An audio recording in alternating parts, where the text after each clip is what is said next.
This time up in Greek and Latin roots: PED, PENT, PERI, PHILE, and PHOB. Overall, in that order, the roots mean foot, 5, around, love, and abnormal fear. And all are from, you guessed it, the Greek. Although in the case of PED, the Latin borrowed it from the Greek later on. So again, PED means foot, and so does PED, PEDI, POD, and PUS. Let's start with a word that can be a noun, a verb, and an adjective. Now that's one multitasking word. The word is pedal.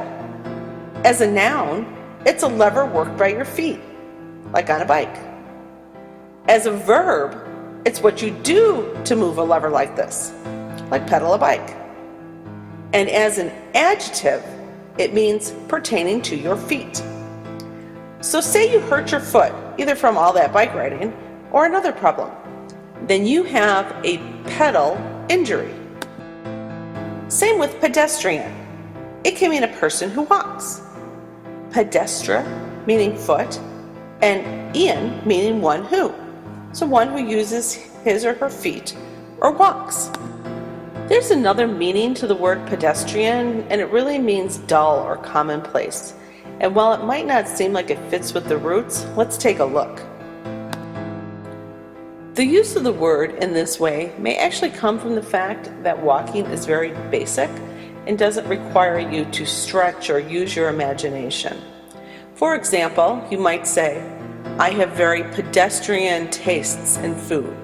So maybe very common tastes and not anything very exotic. So let's move on. For a pedicure, treatment of the feet.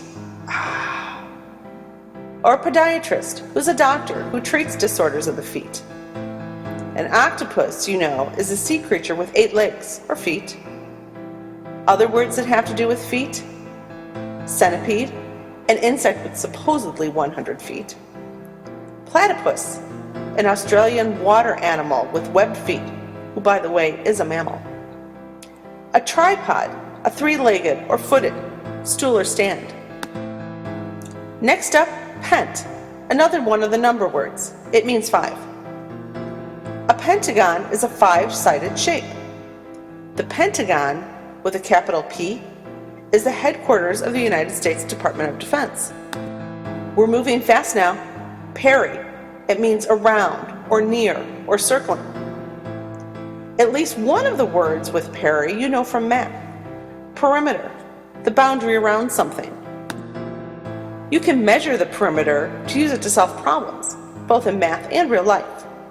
Or it could be just used in conversation or writing. The police surrounded the perimeter so the bank robbers couldn't escape. And periscope? Submarines have them to look around. Peri means around, and scope means look. On to the next group. Did you know the name of the city of Philadelphia means city of brotherly love? Phile means love, and Delphia means city. Let's look at other phyla or phile words. A philosopher is someone who loves knowledge. A philanthropist is someone who loves helping other people. Phil means love. Anthrop means man, and ist means one who. You can also see phile used as an ending for a word.